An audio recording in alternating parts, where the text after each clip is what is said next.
Welcome back. It is season 6, y'all, of the Rebirth podcast. Tonight, we're going to be talking about the rise and fall of men.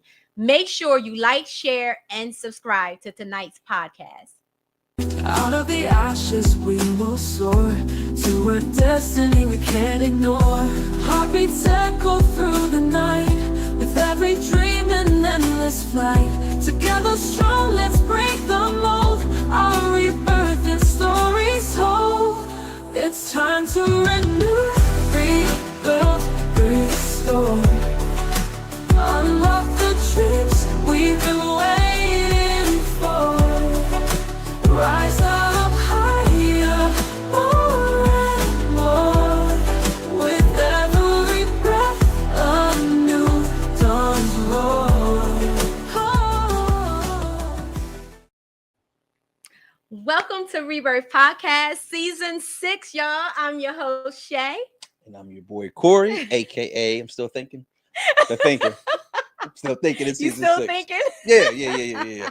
What's going on? Yes, welcome back. Hello, everybody. We are so glad to be back. Thank you for tuning in. Before we get started tonight, make sure you like, share, and subscribe to tonight's podcast. As a matter of fact, our guest tonight is I'm listening. It's already going to be fire. So I'm telling you right now, send this right now to a man. Send it to your brother, your uncle, your father, your friend. Send it right now. Share it because you do not want to miss tonight's episode. Welcome back. What's up? Send it to a woman too. What's going on? For sure. Absolutely. But send it to a man for sure. Yes, absolutely. How you doing? I'm doing good. Good. I'm doing good, you know. Season 6. Season 6. Yeah. Can you imagine? Yeah. You know how many episodes? Period. All of the other, you know? I have done I would definitely say over 600 and something episodes. Check you out. Yeah. Look at you. And that's not even counting when I was on Hottest Live radio. Check If out. I count all of those, then I would probably say we're probably 1,000 episodes in.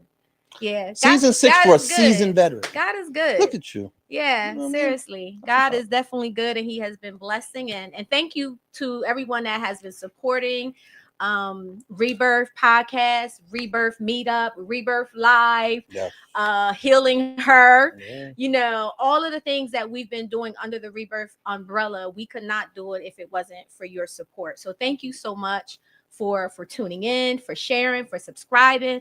Thank you to all the guests that have, graced the Rebirth stage, and we appreciate you and we don't take it for granted. So yeah, I'm excited about this season. I can see it beaming off of you. I am. Yeah. We had a break. We had a real long break, y'all. It was a good break though. It was a good break. Every now and then you have to kind of, step aside and regroup. Renew, rebuild, and restore. You did that. So people were stopping like, so when y'all coming back in January? Remember I said to you, is it January? It's like, nah, February. Yeah, exactly. But you will not be disappointed. Absolutely we will not. promise you a great season of transformation. You're going to hear stories of, like tonight, the rise and fall, right? And I think next week we have Levante Dorsey. She's going to be on talking about her new book, Crushed After a Breakup. So we have some exciting things coming your way. And again, if you have not done so already, please share tonight's episode. What's up? Okay, here tonight's episode. It's too early in the season. A woman and a man. Man first. I'm tongue tied. It's okay. Please share tonight's episode with someone you do not want to miss. So what's been going on with you? What have you been doing on the break? I've been in this gym, right? Here you go. Shay, let me tell you something. Mm-hmm. At 44, my body be going into shock at 5 a.m. Be on the mat. The simplest things, right? You know what I mean? But go try and get my body in shape, my mind right. Have a good first quarter. But I'm good. I appreciated the break. Definitely needed it. What's your motivation for just your whole health journey right now? I think I went to the doctor and I got a clean bill of health, and I want to keep it. Right. You know what I mean? I want to keep it. If you think about some of people seem like they're dying so much younger, right? Like I don't want to get into that pre-diabetic stage. Right. Thank God that I didn't hit that. So like, I just want to make sure that I maintain it. And, just living regular has helped me with the grace of God. But like, I got to do my part now too. Yeah, Right. for sure. And it's part of my first quarter goal. So For I need to get sure. to where I need to get to. Yeah. I want to make sure my clothes fit. You know what I mean? I want to take this sweater down another size. You know what I mean? Okay. This hoodie down another size. All right. Yeah. You getting ready for the summer? I'm just messing with you. I knew the spring first. Uh-huh. We're gonna spring into the summer. Yeah. Yeah. I mean, I think at this, with us, how can I say, getting more seasoned. Is that what it is? Right. Season six? As we're getting more seasoned, we do have to make sure that we're doing the things necessary. You know what I'm saying? And just watching what we're putting in our bodies, For sure. making sure we're working out. And it don't have to be a hard workout, right? It's just tell my trainer. Let me tell you the importance of stretching. Okay. Yeah. Every morning I come in the studio and I stretch my body and just try to take that time to stretch and meditate and pray, all of those things. So it's so important. I'm curious, guys, what are you guys doing to take care of yourself during this season? Drop it in the chat. Let me tell you what I'm gonna do though. What are you gonna do? I walked into the studio and there was another water fountain in here. Or I said I gotta get one of these for the room or something. It just feels like you in the tropics. This water that's trickling everywhere. That's important. That's important. It's very important. Price that when I leave out of here. Yes. Let me see how much this thing costs. It's very important. That's good though. Oh, yeah. Thanks for inspiring me again. You are very welcome. Absolutely. So let's talk a little bit about our show tonight. Yes. Yeah. Yes. This is going to be a really unfiltered, raw conversation. I'm excited about it. I can see that happening. You know what? I appreciate you. Okay. For making this this is the first show? This is the first show. About the first men. episode of season 6. Touch and agree. Touch and agree. So I will say, can I talk about it? All right. Yeah. So I don't even know how long ago it was. It might have been about, let's just say 2 years ago, right? I had the pleasure, somebody had told me about tonight's guest, Mr. Donald Morton, right? Founder of the Remanned International. And I slid into his inbox and I was asking him questions and he didn't even know me, but just poured into me, answered my questions, invited me into the group. And it felt great to be a part of just a men's chat where all conversations happen. People are answering. Yeah. I mean, there's no topic that is not being discussed in that chat. And I just felt great. I felt I belonged and I didn't even know him. You know what I mean? Yeah. So I think that he's continued to do that, right? So just, when you think about Remand, it's a movement talking about business, helping husbands, fathers in real strength by confronting internal gaps that sabotage success, right?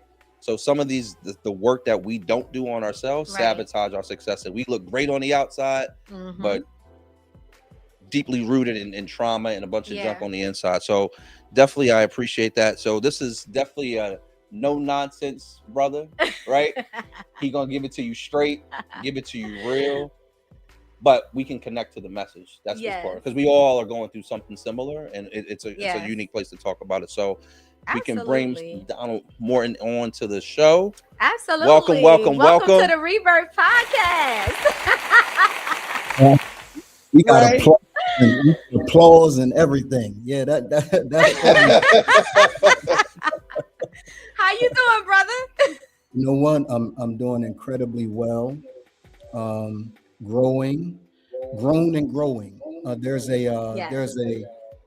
a couple, Keon and Shawnee Henderson, that have a podcast called Grown and Growing, and I've kind of adopted that whatever state I'm in, I'm still growing, still after the next level, and so that's what I'm doing every day. It's good to be with you guys. Yes. Absolutely. Thank you for saying yes. We appreciate you being here tonight. Our first episode on season 6. So yes, and it's about men. Corey just made an important point because men are underrepresented. We're not talked about a lot. We're not given space, and so shout out to you, Shay, for giving brothers a moment to be able to exhale and to deal with the things that really matter. So I really appreciate you. Thank you. I appreciate that. So, Donald, before we get into the titles and success, who were you before Remanned? And what part of that man almost did not survive the journey? Yeah. So, you know, I have an incredibly checkered past, right? That I am proud of and honored by. Because until a man learns to honor the version of himself that got him to the place that he is right now, he can really never heal, he can never grow, he can never be successful. So I am a man who has been divorced and married multiple times. I'm a man who has survived prostate cancer in my 40s. I'm a man who has gone through bankruptcy.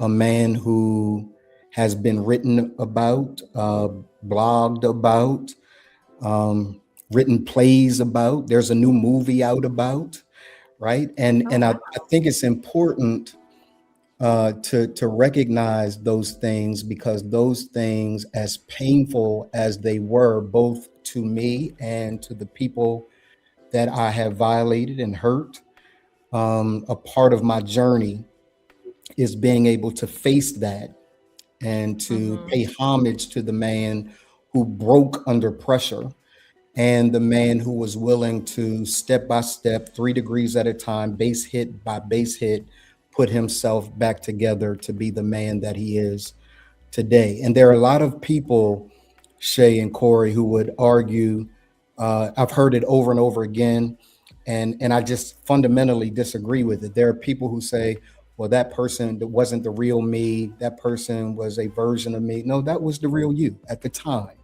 And until you're willing to be honest about that, you can't grow, right? There, it doesn't mean that you can't become a better or higher version. But what it does mean is, until you're willing to face the fragmentation, the splinters of not only your life, brothers, but the splinters and fragmentation that you've caused in your children, your wives, your family members, until that happens, then we can't see a culture that is fully healed and whole. So my goal is to make sure that I use my life, the story of my life, to be a conduit and a bridge between what was and what is possible. And so I'm all of that.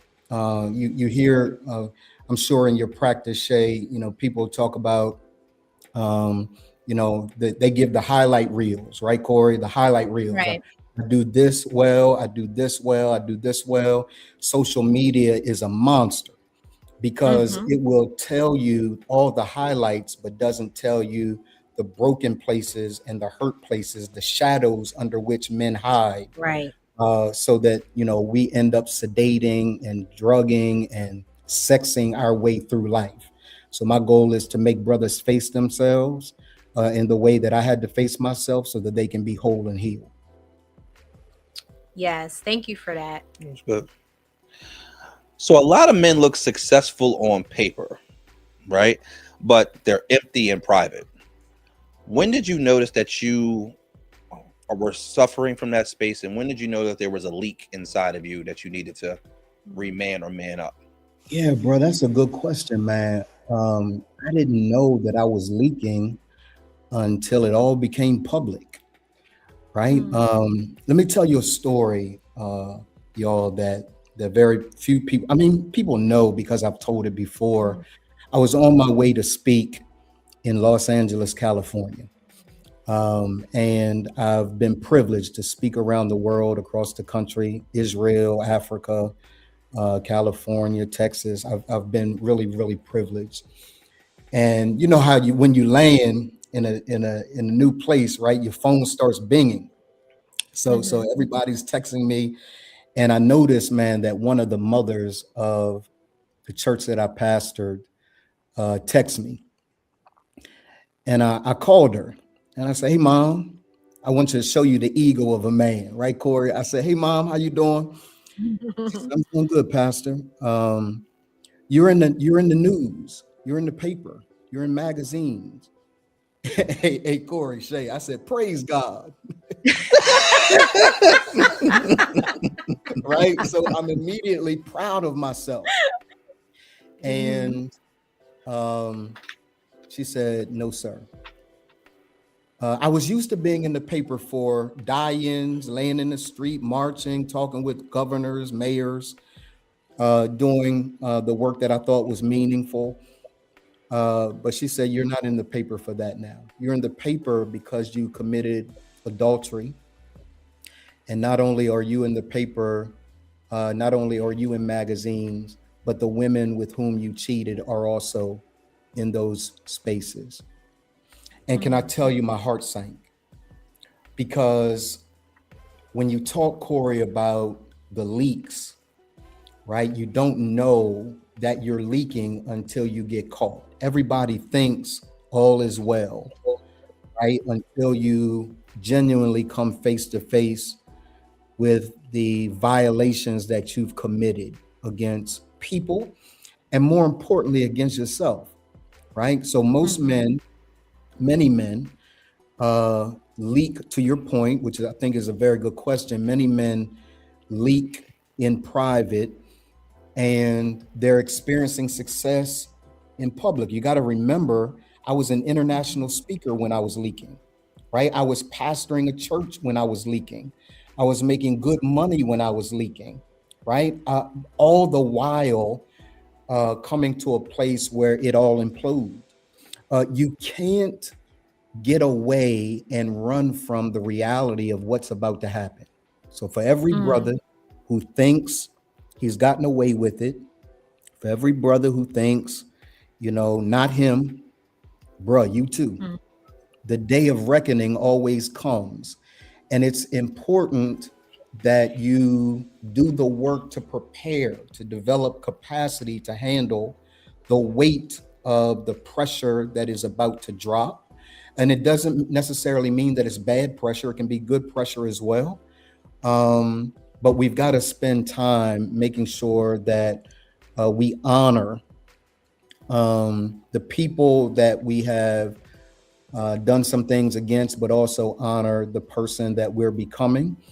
And we do so, again, one decision, one habit at a time. So I didn't know, man, until it was too late, that I was leaking. And fortunately, it forced me to face myself and really deal with the reality. Thank you for that, Donald. Before I get to my next question, I just want to show some love. You got a lot of love coming in from the comments. Really quick, I just want to read a few. Shay Fawcett Robinson. Hi, Shay. She says, wow, you don't know you're leaking until you're caught. That's deep. Yeah. We also have Raymond Matthews. He says, good evening, King. What's up, bro? Baraka Barnes. He says, your pain, your growth is a testament to our progress. Yeah, wow. For sure. Yeah. Wow. You guys keep bringing the comments in. We'll continue to check in. And if there's any questions that you may have for Donald, I will be back to check in and make sure that we address those questions. Okay. So, Donald, you talk about men drifting. What does drift look like in a man's daily life before everything collapses? Yeah, so that's the strange thing about it is we oftentimes we don't know. There's this thing that we teach inside of Remanned, Shay and Corey, called the emotional continuum. And the emotional continuum has at its height, when a man is vibing real high, this sense of love and freedom that he's experiencing, right? When he's vibing low, it's this sense of fear and depression. But what's amazing is neither of those spaces are the most dangerous. The most dangerous space in the emotional continuum is a man who is content and a man who is bored. Most men that burn their lives down do so when they're bored. We cheat when we're bored. We lie when we're bored. We steal when we're bored.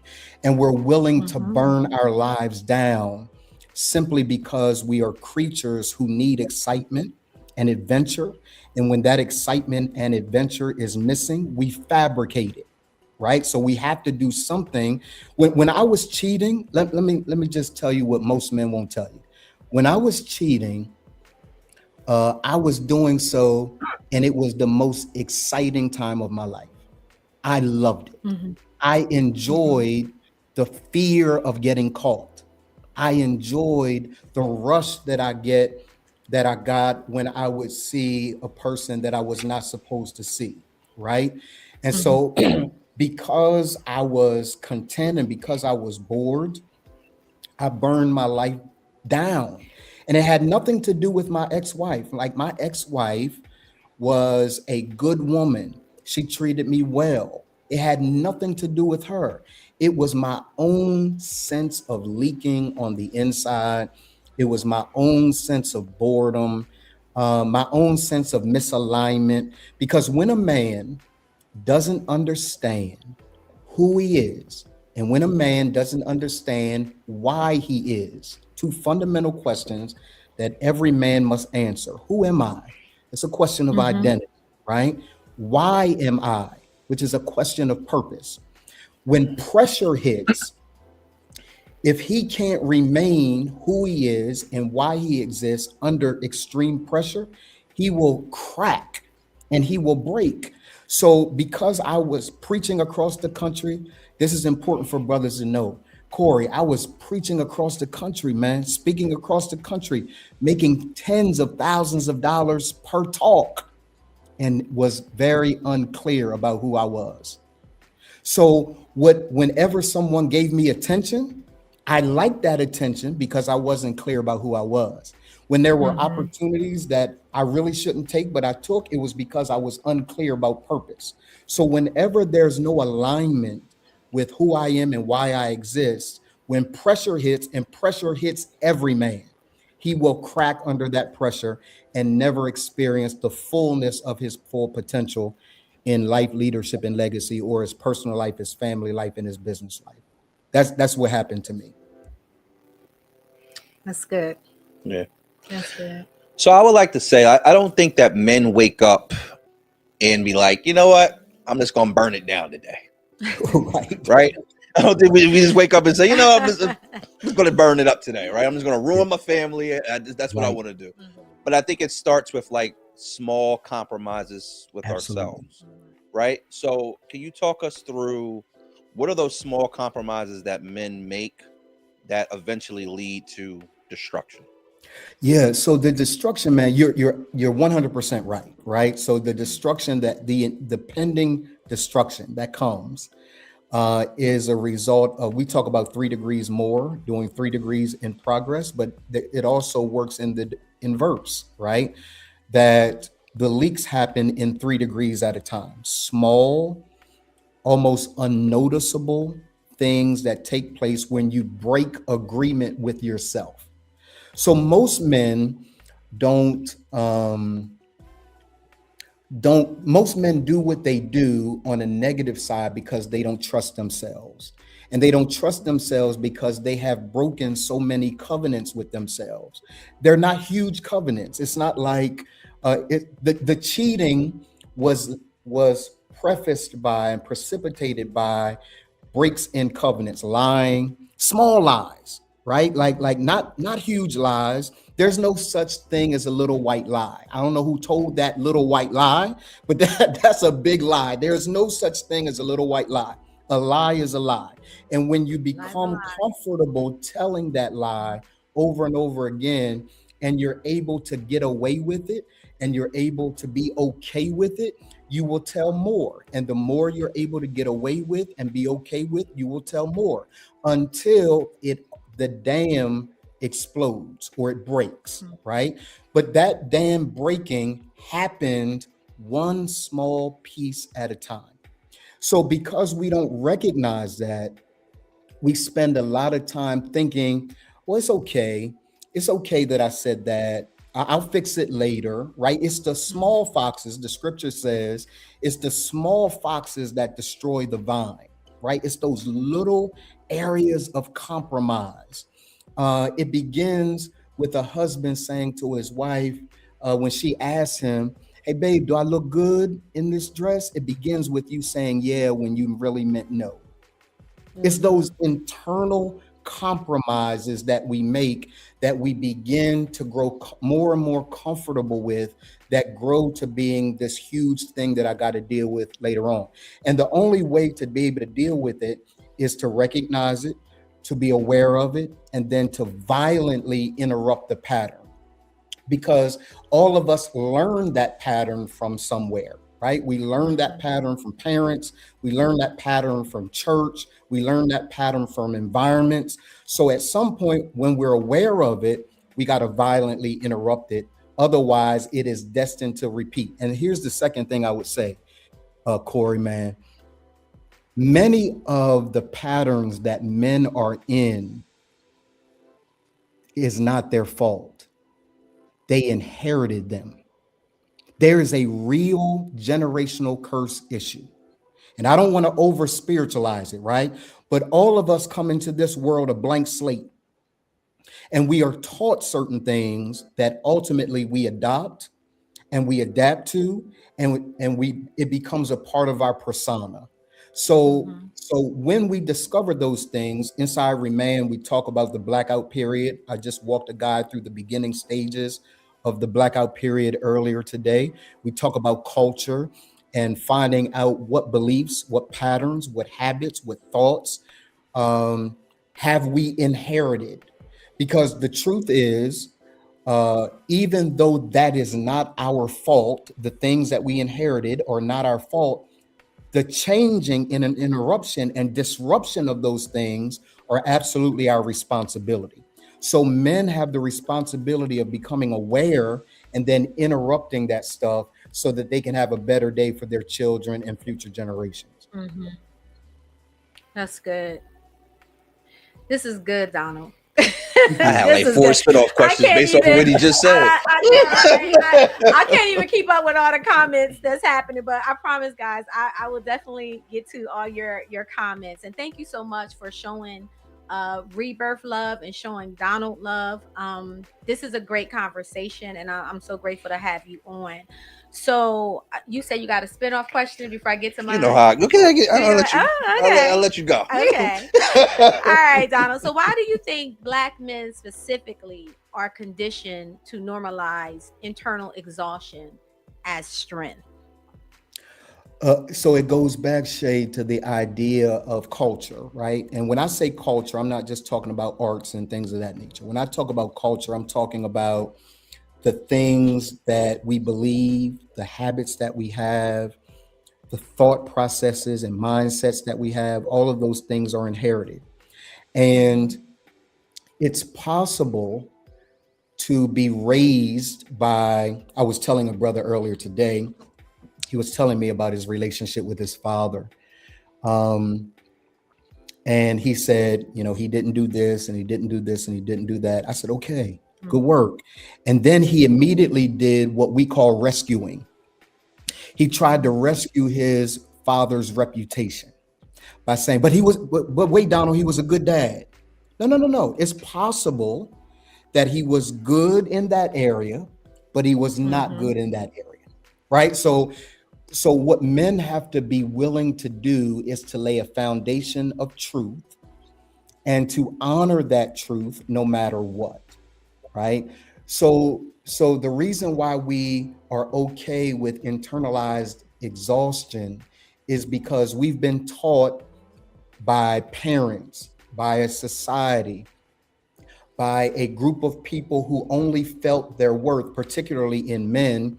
We gain our sense of worth by how hard we work, right? So if we don't work hard, then we don't feel like we deserve anything unless we work hard. Let me give you an example. One day, my wife at that time, she works in the house now, but at that time she worked outside of the house. And I was exhausted, like tired, right? And I just laid down on the couch in the den, was going to watch a little TV, catch a quick 15-minute nap, and then get back to work. Well, my wife turned the knob in the door. Hey, Corey, I jumped up like bruh, I jumped up Sat right up. no, I can't let her catch me slipping, right? Like, because my sense of worth was tied to performance, right? It was tied to what I did, how hard I worked. So as long as I was working hard, I felt valuable. The moment I wasn't working hard, I didn't feel valuable. And the truth is that most men become internally exhausted and are okay with that because they've tied their worth to how hard they work. And the other truth is, we need not begin to find more things to do. Usually when brothers come to Remanned, they come to Remanned because there are a number of things that they're experiencing that they're trying to figure their way out of, right? It can be marital issues, it can be business issues, it can be personal issues. And his first question to me, Shay and Corey, is, hey, Donald, just tell me what to do, man. If you tell me what to do, I'll do it, right? They come to me so hurt, like, bruh, I'm ruining my life. Just tell me what to do. And here's what I say to every man, and this is for free. The question is never first, what should I do? The question first is, who should I be? Because the process begins with the man you should become, that then informs the thing that you do, and that what you do then gets you what you ultimately want to have. But if you start with doing without being, then you will crack under pressure, because the truth is you can't sustain doing so long when your sense of being is fragmented. So the reason why men are exhausted and are okay with it is because their sense of identity is attached to how much they work, how hard they work. And until we can detach from that identity and develop an identity that's separate and apart from what we do, then we'll always be okay with internal exhaustion. Hopefully that's good.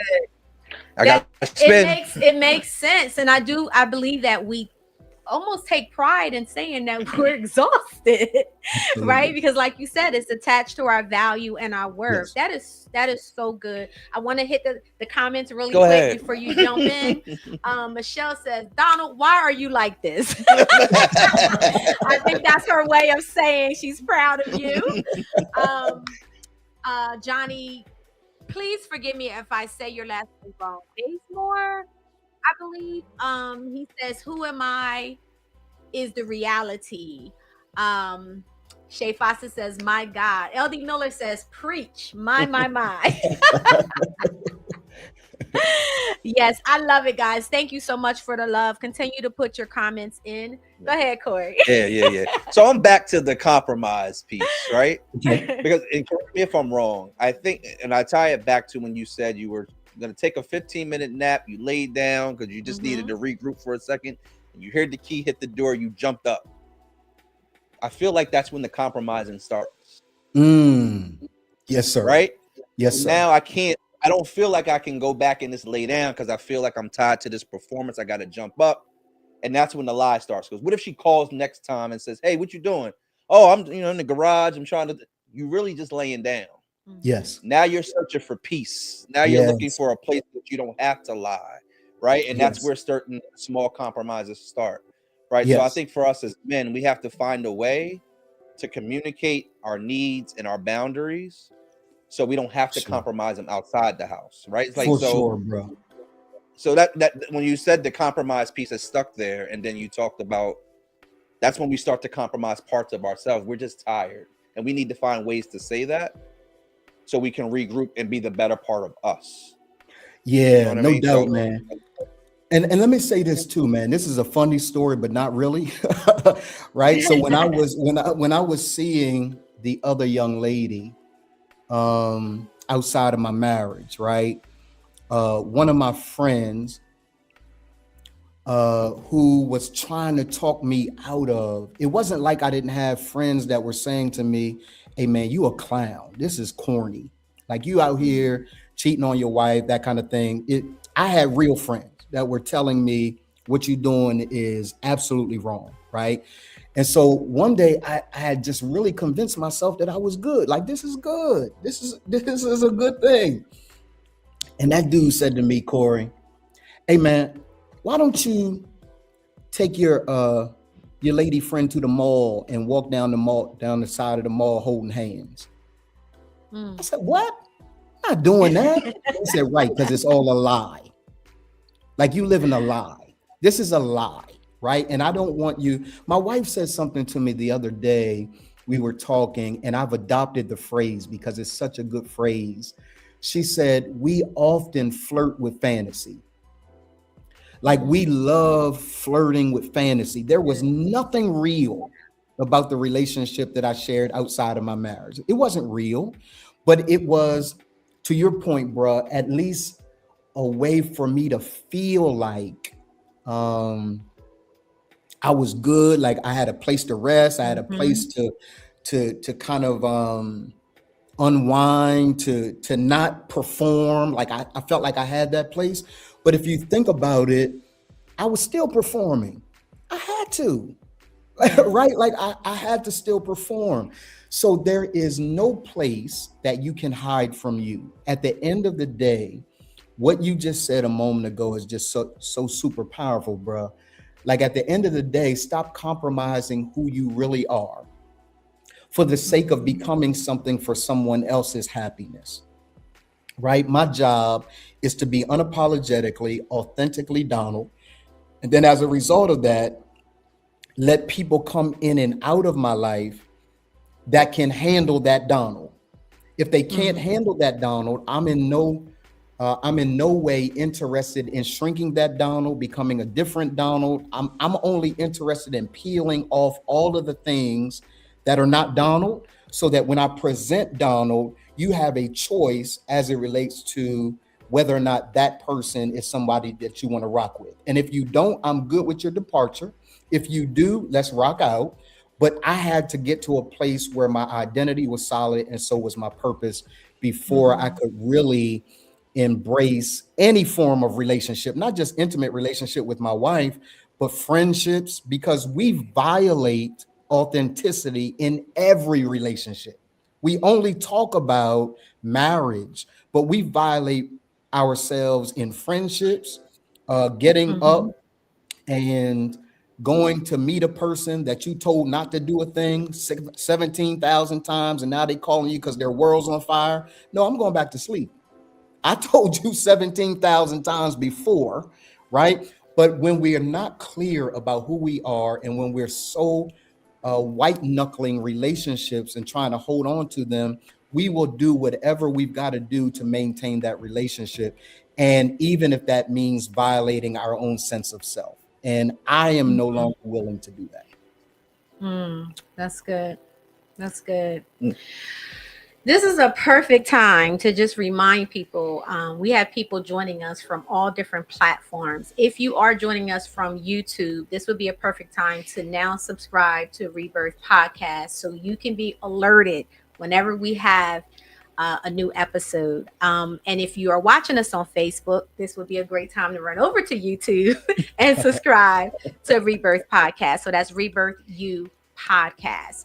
So, Donald, in your opinion, what lies do men tell themselves to avoid doing the inner work, especially when money, influence, and status is involved? Yeah, very good question. Here are the two most dangerous words you could ever hear from a man. I'm good. Yeah. I'm good. And what he means is, I'm still achieving. I'm still going to work, right? I still got a wife.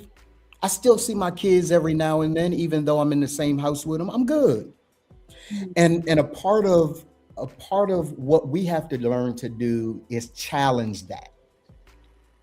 We have to ask men, what you mean by that? Tell me more. Be curious about men, like really curious, not just curious to check the box, right? Because most people ask a man, how you doing, bro? And he said, I'm good. And we don't investigate. We move on to what we want to tell them about us, right? It's not genuine. So the two most dangerous words is I'm good. And what he means is I'm still performing. I still got some modicum of fruit, right? I'm still doing okay. What he's not telling you is on the inside, I'm miserable, man. Wow. On the inside, I'm working a job I don't really want to work. I got a call on my life that I can't even honor because I got to pay the bills at a home where my wife ain't even talking to me. My children ignore me, right? And so the most dangerous two words is I'm good, because men aren't telling the truth.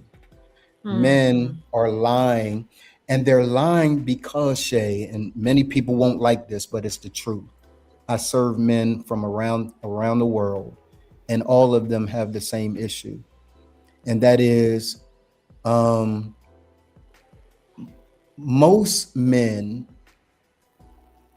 will perform because that's the only time that they get recognized.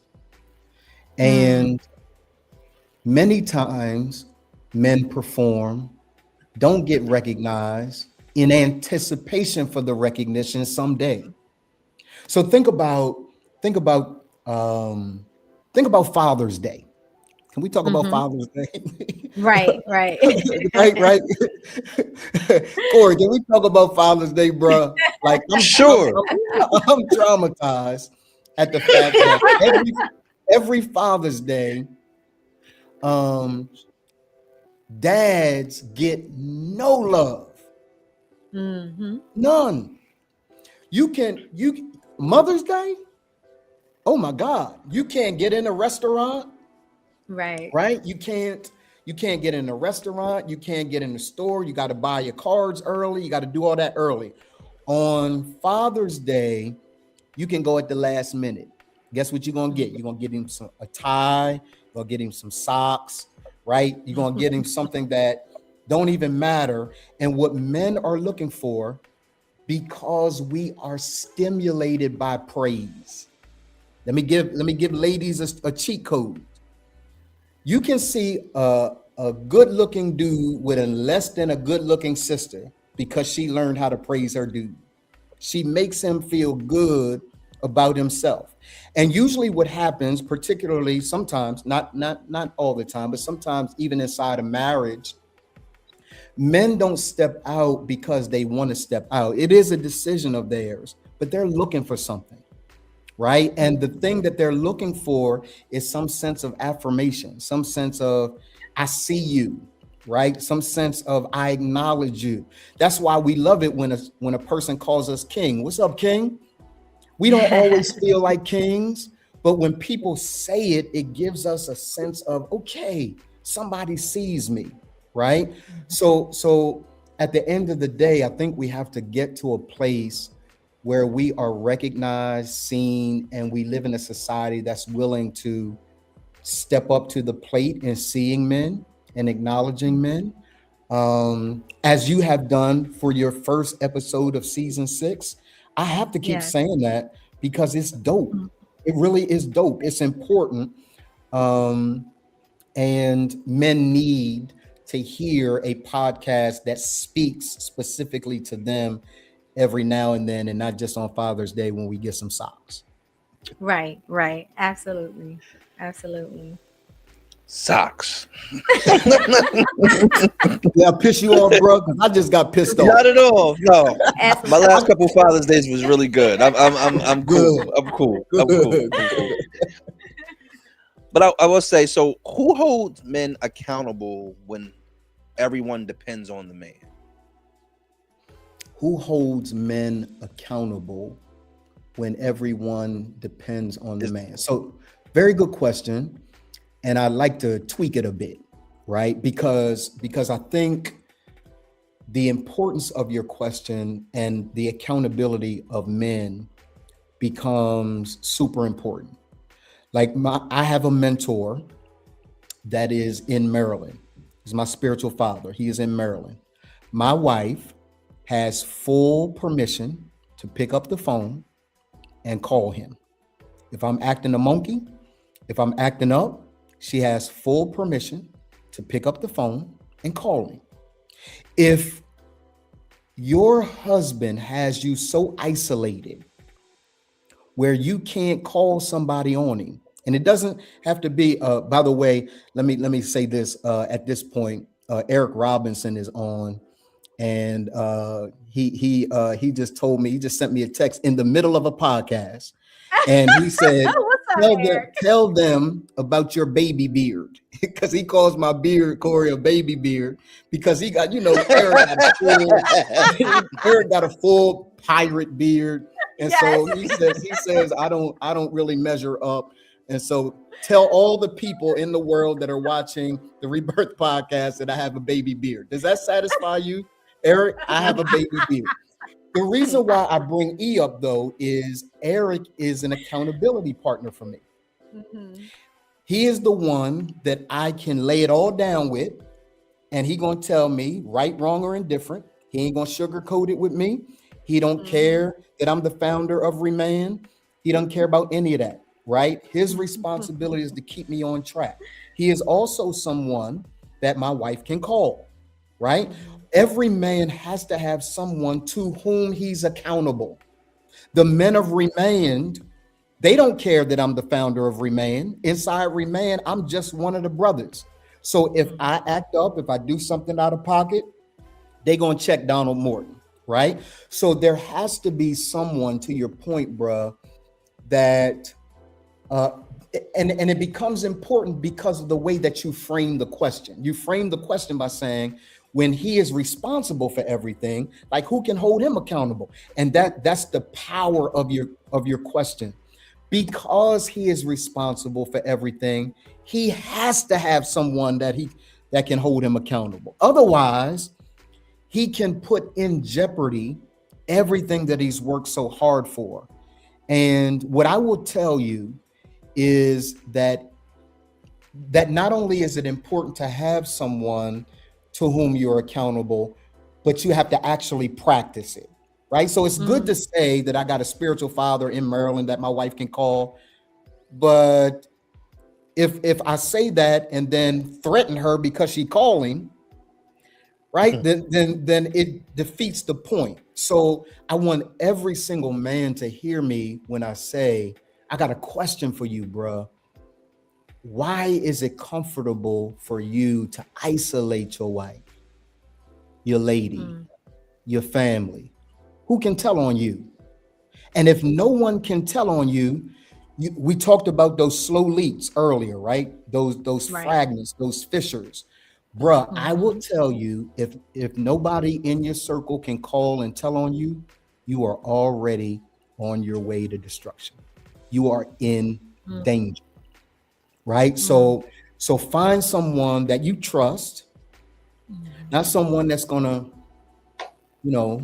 kiss your behind. We ain't interested in that. We're interested in someone that's gonna tell you the rot gut truth about how you showing up, what you're doing, and whether or not you need to continue down that path.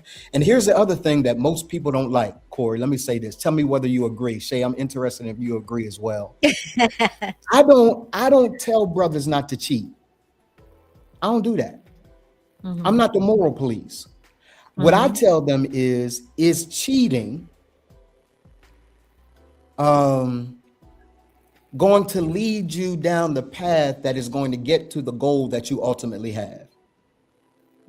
You told me that you have a goal to be this, and I have a question as it relates to whether or not what you are doing is consistent with what you say you want. Here's question number 2. Are you willing to deal with the consequences of your choice? Right. If you're willing to deal with the consequences of your choice, I'm good. If one of the things, there was a brother years ago, Corey and Shay, he told us inside the community, I don't know whether this is a good plug for Remanned or not. This is probably not a good plug for Remanned, but this is how we get down. So he said, I don't even like my woman. I just use her for her body. I don't really love her. I just use her for her body. And the reason why that was permissible inside Remanned to have that discussion is because that's how we get down. We tell the truth. So he said, Doc, what should I do? And I said, I don't have no problems with that, bro. Just go home and tell her though. Go home and tell her. He said, what? I said, go home and tell her. I'm just with you for your body. This relationship ain't going nowhere. I'm just with you for your body. Because what happens is you remove the secrecy and liberty shows up. So he did. He went home and he told her. He said, hey, listen, I'm just with you for your body. I ain't really interested in it. Guess what happened? She broke up with him. I'm sure. Right? That's why this is not a good plug. But watch this, Shay. I talked to him 2 weeks ago. No, that's not true. I talked to him about 2-3 months ago. And I said, hey, bro, how you doing? He said, I'm doing good, man. I said, tell me what's been happening. He said, you remember the young lady? I said, yeah. He said, we married. Oh, wow. And I said, tell me what happened. He said, she so appreciated the honesty. I spoke to her that she knows that after everything, the least that I can do is tell the truth. I'm going to tell the truth. She knows I'm not going to hide, right? So at the end of the day, truth shows up to be able to liberate. And in the case of that couple, they are married to this day, doing incredibly well after a stint with telling the truth. Now, here's the deal. You got to be willing to deal with the consequences of the truth first, because everybody says, I can handle the truth. Not really. Right. Not really. But the fact that they can't handle the truth doesn't rob you of the courage to tell the truth. You still have to have courage to tell the truth, even if a person can't handle the truth. The truth telling is on you. How they handle it is on them, right? And so I think one of the places we got to get to is an unfettered commitment to truth and transparency. And when we can do that, I think we'll have much better relationships all around. Yeah, that's good. We have a question. Okay. Marilyn Goodman says, why does your wife have to have permission to call your guy? Because, so the way that I have set up our home is to call my spiritual father. Is that what the question is? Why does she have to have permission? Yes, I believe she's referring to your, yes. Yeah, because first of all, I think it is up to a man to be able to say, hey, this is my spiritual father. This is his number. Anytime I'm out of pocket, call him. And what that does is gives safety to a woman to be able to say, I know that I have permission to be able to do so. What many men suffer from is this whole idea that I'm going behind my dude's back, or many men suffer from the fact that their wives will go outside of the relationship, tell a bunch of information. And because men don't function that way, it is probably one of the most detrimental things you can do. So what you want to look for in a guy is a guy who is willing and gives you permission to be able to talk to outside people. Again, not just my spiritual father, Eric Robinson, is a person. And the reason is because there's another perspective that my wife can get. My wife can get by someone I trust and she trusts, which Eric Robinson, and then my spiritual father, Mike Freeman. She can get a different perspective on perhaps how I'm looking at a thing, because both of them are men. She can tell them what I'm doing so that they can come back to me and say, hey man, out of pocket. But the reason why you want permission is you also want agreement. And the most powerful thing in a household is agreement. When two walk together, they should be able to agree. Powerful things happen in a place of agreement. But if you can't even allow a wife to be able to call someone on you, to tell on you, then the question becomes, do you really want to be better? Because relationships are mirrors. They show us more about us than they do about the person that we're with. And the level of growth that I've experienced over these last several years have been due to the interactions that I've had with my wife, right? And the conversations that I've had with Eric. like and the conversations that I've had with my spiritual father, right? So here's what I believe love is, and I think it will help tie in a bow exactly what I mean and the reason why calling someone needs permission. Because at the foundation, Shay, tell me whether you agree, Corey, tell me whether you agree, at the foundation of love is this one definition. It is the intentional and willful extension of oneself for the purposes of nurturing one's own and or another's spiritual maturity. What I'm after in relationship with my wife, in relationship with Eric Robinson, in relationship with Baraka Barnes, in relationship with Dwight Robinson, in relationship with my dad, is I'm after spiritual maturity. I'm after growing up. My love language is growth. You can keep all the rest of the stuff. Acts of service, touch, you can keep all that. I need to see growth in my relationship, and I need to see growth in my own personal life.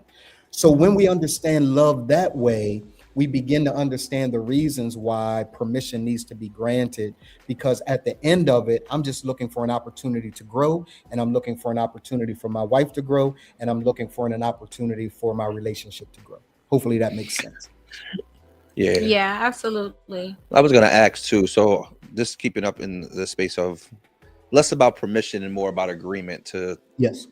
This is, right. So, because I think sometimes people get caught up in the word permission, right? Yes. But I think the thing is, too, I was going to ask you. So, your wife calls Eric. She calls your spiritual guide, right? Do they also have permission to speak on your behalf to your wife? Meaning, so yeah, I'm speaking to Donald, and this is some of the things he's telling me he's dealing with. Sis, you got to step it up.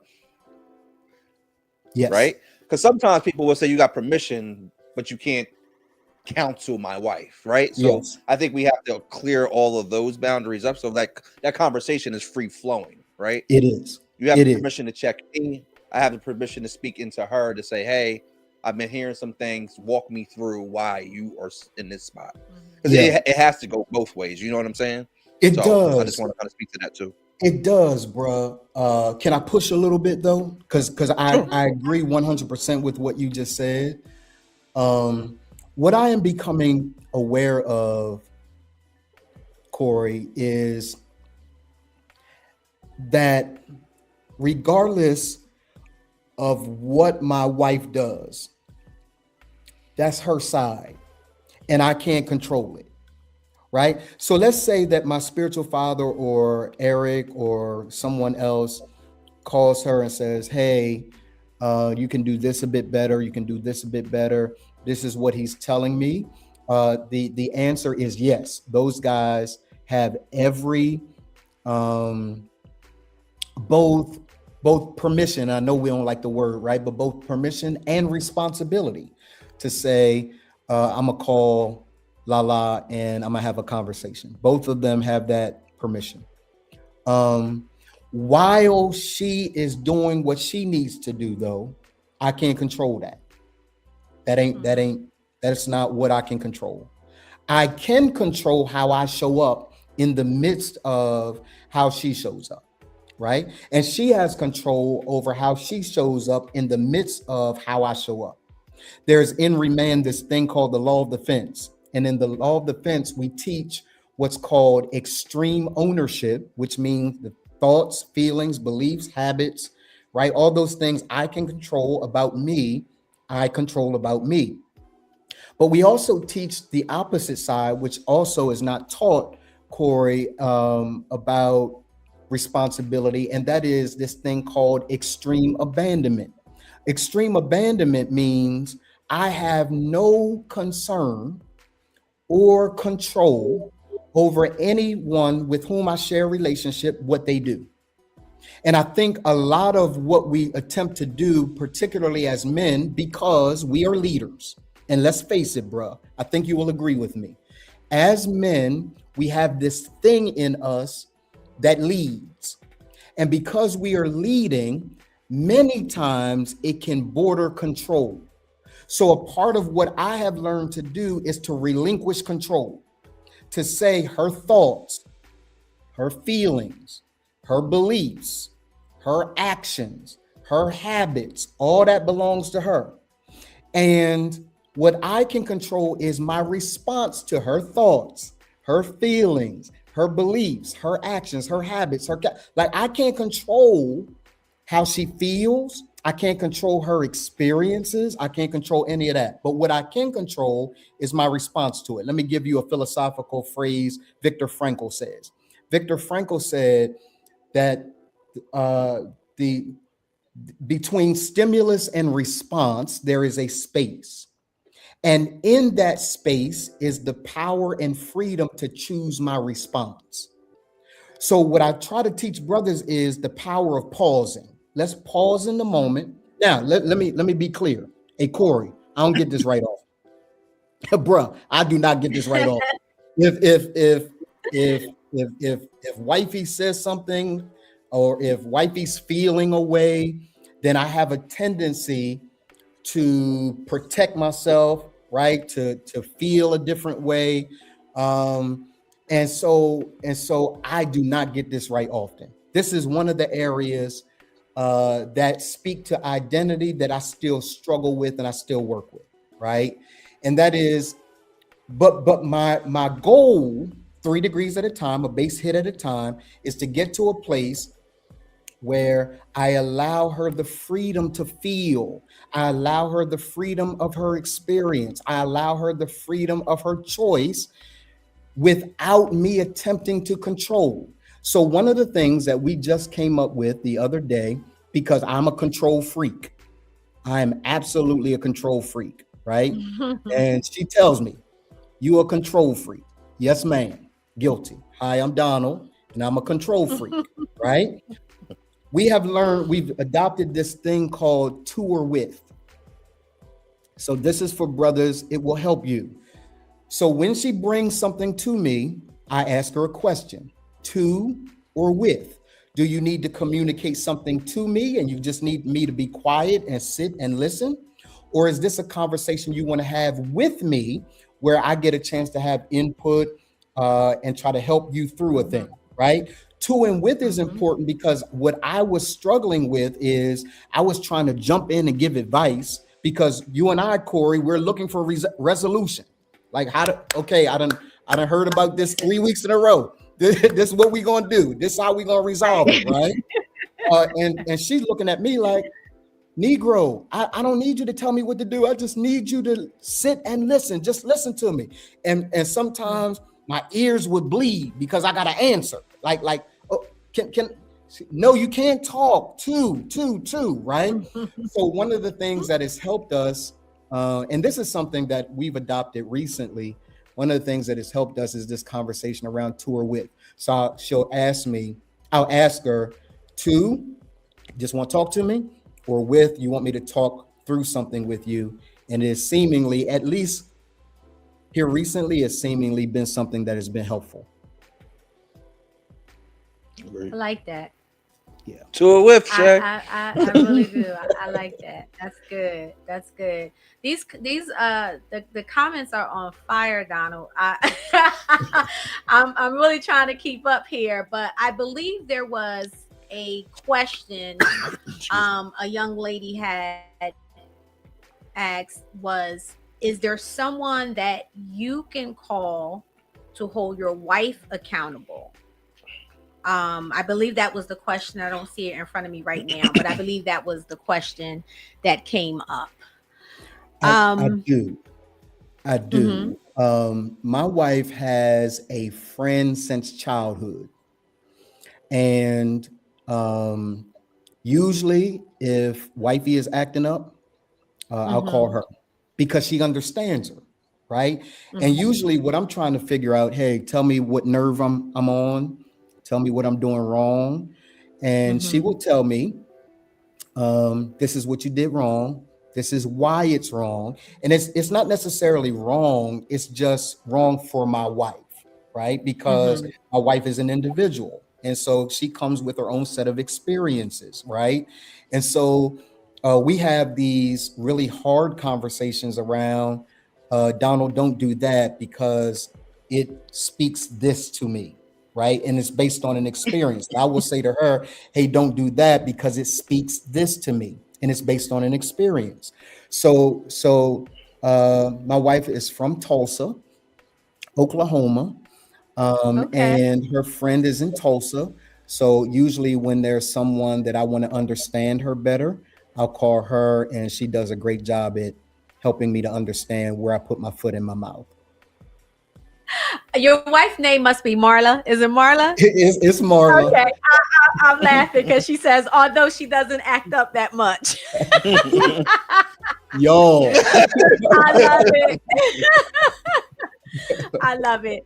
So Donald, we're gonna move to the path back, right? Rebuilding Yes. the man. Yes. If a man knows he's drifting but doesn't know where to start, what's the first honest step back to himself? Yeah. I like the way you phrased the question, Shay. It's truth. It's truth. It's being honest. Most men that lie don't lie to another first. They lie to themselves first. Right. So we have a framework, and here's the framework that we function in. Every man in Remanned functions by the same framework. It's this. You've heard a little bit about it before. When I can understand, this is his pathway back. When I can understand who I am and why I exist, and I'm able to remain that same man under duress and under pressure, and I can skillfully execute what I need to execute across life, leadership, and legacy, my life will be whole. So the way that I begin, though, is to be honest about where my fractures exist. Do they exist inside of my personal life? Do they exist in the area of my family life? Or do they exist in the area of my business life? And once I identify that, then I ask the question, where am I leaking inside of what we call AQ? AQ is my adversity quotient. Where am I leaking? Where am I violating my sense of responsibility, ethicality, mastery, adaptability, and nobility? And those things won't mean anything to anyone. They mean something to the men inside Remanned, just because those are just the formula that we use, right? And then we take that, Shay, and we ask the question, how do I deal with the limiting beliefs that I'm experiencing, and how do I transform them into liberating beliefs that give me freedom? So the pathway back is founded in honesty and transparency, first with himself, and then looking at where I'm leaking, and then getting to the place of understanding my mindset that is causing me to leak. And then once I figured out all of that, I go right back to doing the work in the area that I first found out I'm having challenges in. So if I'm having challenges in marriage, that's the leadership domain. I find out where I'm leaking. I develop a different mindset, and then I go back into that domain and I do something differently based on the new mindset that I have. So that is the pathway back for every single man that has experienced a disruption in his life. That's good. That makes sense. It makes a lot of sense. You have so many questions. What? You say you have so many questions. Yeah. Yeah, I bet. Well, Don't do that. She checked me with the look. What does authority look like when it's rooted in integrity instead of control? Oh man, that's such a good question, bro. So love, you will know whether or not you love or are controlling when you provide freedom. And this is what freedom looks like. Before anyone says amen to that, Corey, this is what freedom looks like. Freedom looks like the ability to give permission, as we talked about before, to thoughts, feelings, beliefs, habits, actions, character. We give freedom to all that, right? My wife can make the choices she wants to make. I can't control her choices. But this is where I think men find a sense of trying to control. And this is where the damage begins. In the same way that I'm not responsible for controlling her thoughts, feelings, beliefs, actions, habits, character, Neither can I control the consequences of those thoughts, feelings, beliefs, actions, habits, character. I can't control the consequences. So what we normally do as men is we try to rescue our wives or our friends or our family from the consequences of the decisions that they make. The reason why I allow consequences is because I love. When I love, again, the whole idea of love for me is to provide and allow spiritual maturity, a way to grow up. And if I continue to rescue my loved ones from the consequences of their choices, they never grow. So it's a different way to look at love. When I think about love, I'm not thinking about the warm and fuzzies. I'm not thinking about that. When I think about love, I'm thinking about how do I help the person with whom I share a relationship? How do I help them grow? Because if I don't help them to grow, I don't love them. If I rescue them over and over again, I don't love them. Right? So my objective is to make sure that I provide love and not control, because control tries to control not just the things that they do, but the outcomes that are due them. And there is an invoice for every decision that we make. And I have to allow that person to pay the invoice. I'm not paying the invoice for a decision that they make. I got enough payment, just enough payment, money under the mattress to pay the invoices of the decisions that I have to make, that I've made, right? So that's how I see love. I see love as the freedom to make choice, but also the freedom of the consequences of those choices. Yeah, absolutely. You calm down over there. We are past. I know Donald was like, "Okay, y'all, this is enough." No, I'm good right now. I know you're just manning. That means we're gonna have to bring him back on. Okay, That's what it means. But we're not gonna hold you much longer, Donald. This has been an amazing conversation. Yep. We have a few more questions to wrap up the conversation tonight, because it's important, right? And we have such a wonderful audience that's tuning in right now. For the man that is listening right now, he's winning publicly, but he's wrestling privately. What truth does he need to stop running from? The truth that you achieving publicly and leaking privately is sustainable. It's not sustainable. There's a reckoning day coming. Yeah. Right? Because here's the truth. What we are experiencing right now in our everyday lives are indicative of past behaviors. Like, I'm not experiencing what I'm experiencing today based on today. I'm experiencing what I'm experiencing today based on yesterdays, a series of yesterdays. And if I don't address that internal reality, that internal operating system, that iOS, if I don't find a way to plug those leaks, it's going to show up in the future. There's a reckoning day. You can't get away from that. So the truth that I want men to finally face is, at some point, be honest enough with yourself to recognize that how you are functioning is not sustainable. It's going to come for you.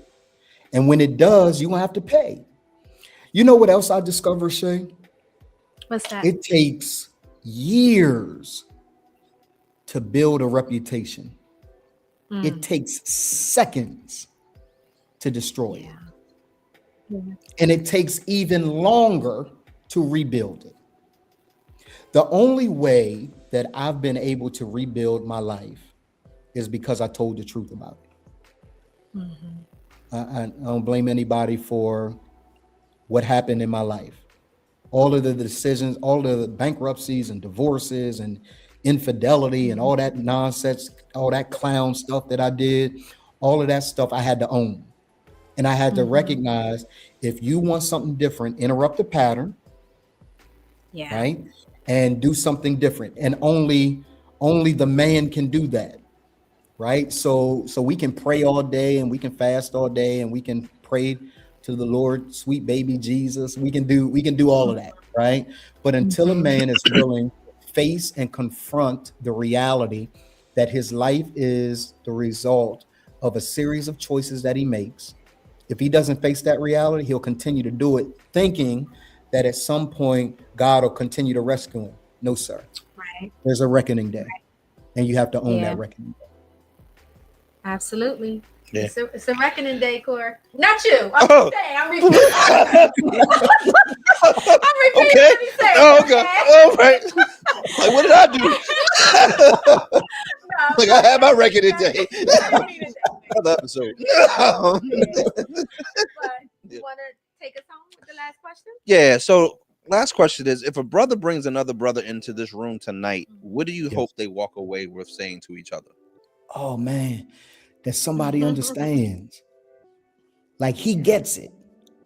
And I don't get it because I read a bunch of books.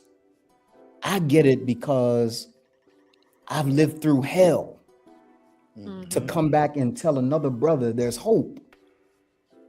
Right? Like I want another brother to tell a brother there's a community of men in the same way, Corey, and thank you for that, bro, that you shared at the beginning of tonight's podcast when you said, I invited you to the community. You showed up inside the community. The community is a brotherhood. No question is off limits. Like it's a real brotherhood. And here's the deal, brothers. Ain't no judgment inside Remanned. Right? So nobody inside Remanned gonna call your wife if you cheating. We ain't doing that. That's clown stuff. We're not doing that. Now, what we will say is, hey, bro, you know that chicken coming home to roost, right? We're gonna tell you that. We're gonna tell you that, but we're not. It's not my job to tell your wife that you're out here doing clown stuff, right? That's not my job. So there's a community of brothers who love you, who respect you, who honor you, and who genuinely wants your well-being. That's our top priority. And I get it, not because I read books, not because I've written books, but because I've lived it. I've lived the life of what it means to leak. I've lived the life of what it meant when chickens came home to roost. I've lived the life of having to face prostate cancer and look death in the face and not know. Like I was scared as hell. Like look at hearing that you got prostate cancer. You know, every man like, I'm good. No, I wasn't good. No, I wasn't good. Right. So there is not one facet, Corey, of my life that I don't have an experience to help a brother walk through. And the pain of walking through it gives me a unique lens, a non-judgmental lens to be able to say to a brother, hey man, I love you, I respect you, I honor you. Let me tell you, this is not going to end up well. It's not going to end up well. And let me give you some tools that are going to help you survive the pressure that is pending. So that's what I hope brothers get, that I'm a real one. I ain't trying to be phony up here. I'm not trying to give a bunch of stories that don't exist. I'm telling you real life stuff. And you heard me acknowledge the stuff I'm still working on, like the whole control thing. I'm still working on it, right? So I want brothers to see that there is a possibility for an authentic, transparent brother to exist, and that on the other side of that authenticity and transparency is the life that you've ever dreamed. I'm just so filled and happy, and this was just a dope conversation tonight. It really was. I salute you. I honor you. Thank you so much for your transparency, your growth, you doing the work, and you teaching others how to do the work. I want to take this time and give you time to talk about some of the things you have going on and coming up. I am excited to say I officially asked Donald Morton to be a panel for the Rebirth Live, and he said yes. So I'm excited to have him on the panel. And you've mentioned Eric Robinson several times. That's another one of my brothers, and he's graced the Rebirth Live stage several times, and he's always powerful when he does it. So I'm excited to have you coming to Delaware, because you're currently in Georgia, right? Yes. Okay. All right. I'm excited to have you come. So I will definitely keep you posted on the dates when we're going to bring that back. But yes, take this time to talk about what you have going on, all the opportunities that you have coming, so people know how to follow you, connect with you. Yeah. So thank you for that, Shay. And thank you, Corey. This has been equally filling for me. Right. I just love and respect brothers. I want to see us win. And so everything that I do until I draw my last breath, y'all, is designed to uplift, to confront men. My spiritual father has this saying where he says the strength of every nation is determined by the male population. Right. And to the extent that we can rebuild the foundation of society, which I believe is men, we'll see things turn around in our society. So people can reach me at wearemanned.com. All of my social media platforms are all the same. I am Don Morton. And something real dope has happened over these last couple of days that I want to talk about. I did a live about it earlier. We have been given, when I tell you guys that the challenge with men is a global challenge, not a American challenge. I'm really telling the truth about that.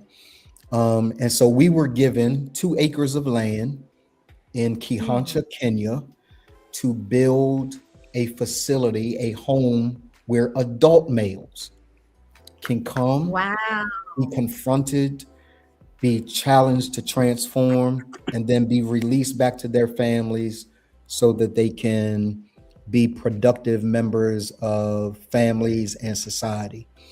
And so I'm so grateful for that, the fact that, 2 acres of land, enough land for us to build in Kenya. It's near the marketplace, in the center of everything that happens. And when the guy sent me video and photos, I said, oh, wow. And tears welled up, because here's what I know. The only reason why God has been so favorable to me is I decided to leverage all that I've been through, the mistakes that I've made, the decisions that were poor, to help another man. And so, we are going to begin, I don't know when we're going to begin building there, but the land is ours. We're dealing with our attorneys and all of that right now, because I ain't never been giving Corey no land in another country. I don't even know what to do, right? So talking with attorneys and making sure that everything happens the way that it needs to happen. Yeah. And here's the dope thing, right, Shay? It's the fact that we get a chance to serve adult males. So think about it. When you think about all of the spaces that exist, you normally hear about children's places for women, but very rarely do you hear about places for adult men. Yeah. Right. Yes, and so staying true to the call and the purpose for which God created me. We get a chance to build in Kenya. And so I'm really excited about that. Yeah. Thank you very much. Yes. Thank you. Congratulations. Thank you. That's amazing. So you also have the ARC, is that correct? The ARC certification? Yes. So it's closed. Okay. Unless I'm gonna put it on Eric Robinson. Unless Eric Robinson opens it back up. He done called me baby beard. He done clown me the majority of the podcast.